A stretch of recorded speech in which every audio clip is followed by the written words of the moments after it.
Ito na nga yung mga huling tanong namin dito sa Parang Hills dahil babiyahin na naman kami bago pa kami abutan ng dilim. Hindi rin kasi namin alam kung may mga liblib pa kaming madadaanan papuntang Kasiguran. So heto na nga, fast forward na tayo dahil sobrang haba rin ng biniyahin namin. Nakarating na nga kami dito sa Paradiso. Grabe, napakaganda naman dito. Set up muna ng tent. So tara, uumpisahan na nga muna namin para makapagpahinga na rin muna kami.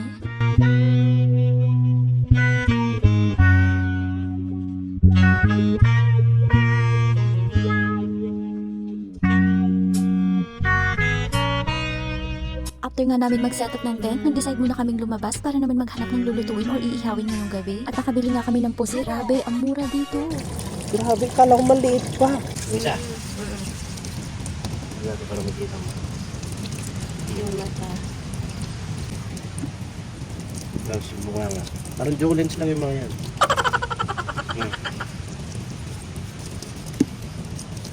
Mukha natin yung backbone niya kasi yun eh.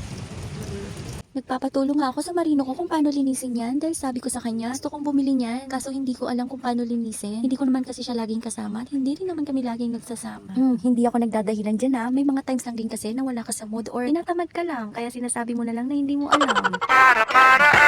At dahil nga siya na yung naglinis, ako naman yung naganda ng pag-iihawan namin para maisalang na. At ayun, ang ganda nga nilang tingnan. Grabe, akalain mo yun halagang 200 pesos lang yan lahat. Nakaka-enjoy ngang mamili kasi nga ang mumura ng mga sipod dito, mga bagong huli pa. Plus habang nag-iihaw ka na sa ganito kang view, grabe, ang sarap sa pakiramdam. Dahil dyan, napakasarap nga i-feel yung mga ganitong moment, hindi ba?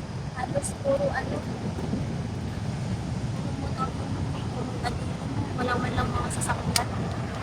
Talagang hindi na tayo sa mga ride.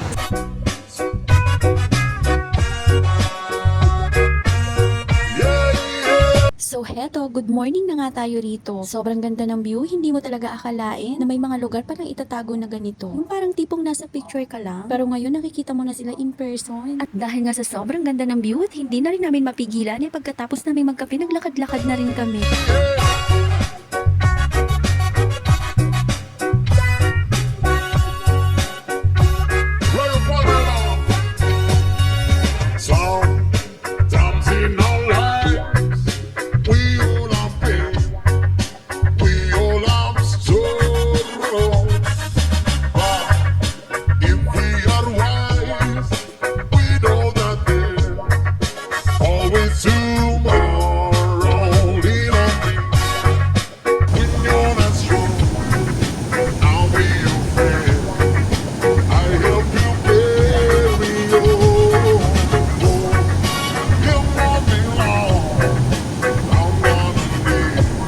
Dito nga pala sa area na to, ito na yung pinakadulo ng Paradiso. Pwede pa rin mag-camping dito dahil sako pa rin naman nila to. At heto naman ngayon, papakita ko sa inyo yung pinaka-campsite nila. May mga tent sila ditong pinaparentahan, lalo na kung wala naman kayong dala. 400 pesos yung kada renta ng tent nila. Depende pa yun kung bani. 400. Kapag naman foam yung gusto nyo, 700 pesos. And then naman yung entrance fee nila is 50 pesos per head. Since kami, meron kaming dalang sariling tent, kaya 200 pesos lang yung binayaran namin. Tindahan lang pala yung meron dito. Wala rin nabibilang mga pagkain. Kaya bago kayo pumunta rito, magpaon na lang din kayo. Medyo malayo-layo rin kasi yung babiyahiin ninyo kung lalabas pa kayo, kaya mas maganda may mga dala na kayong pagkain. Kami naman kasi gusto rin namin ma-experience na kumain ng mga bagong huling isda, kaya naman talagang tinaga namin na lumabas pa at maghanap ng mga mabibilhan at ayun nga, nakabili rin naman kami. Nagbili na kahapon ng material. Walang sinabi! Ako naman, mag-aaway pa yata sila. After nga makabili namin ng mga lulutuin at kakailanganin ay bumalik na rin agad kami sa campsite. Ito nga palang kuha na to, ito yung daanan papunta doon sa Paradiso. Hindi ko na siya nakuna nung papunta pa lang kami dahil nga pagod na rin talaga ako. Hindi rin biro yung nabiyahin namin galing ng Parang Hills to Paradiso di Kasiguran. So napakalayo kaya naman talagang feeling ko hindi ko na kaya, nirelax ko na lang talaga yung sarili ko. Pero pagdating ko dito ay talaga naman napaka-worth it. Sobra. Baba tayo.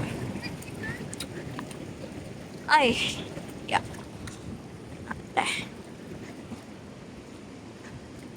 Wop. Pero pambilis oh. Oh.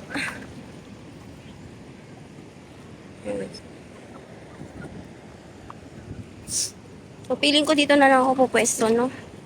Pang mababaw. Dito lang ako sa mababaw.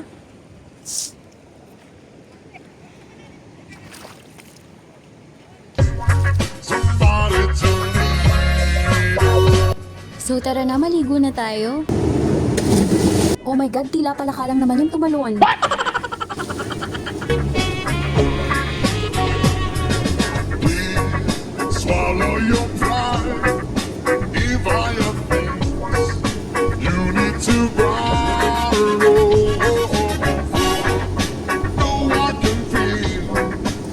was all you need. And she wasn't really sure. Just go on the progress when you need a him. We don't need somebody to lead on. Just might have a problem that you understand. We all need somebody to lead on. Lean on me when you're not strong. Don't be afraid. I'll help you carry on. You won't be long. I'm gonna need somebody to lean on. Just hold on the ground when you need a hand. We all need somebody to lean on. Just while we have a problem, we all need a friend. We all need somebody to lean on.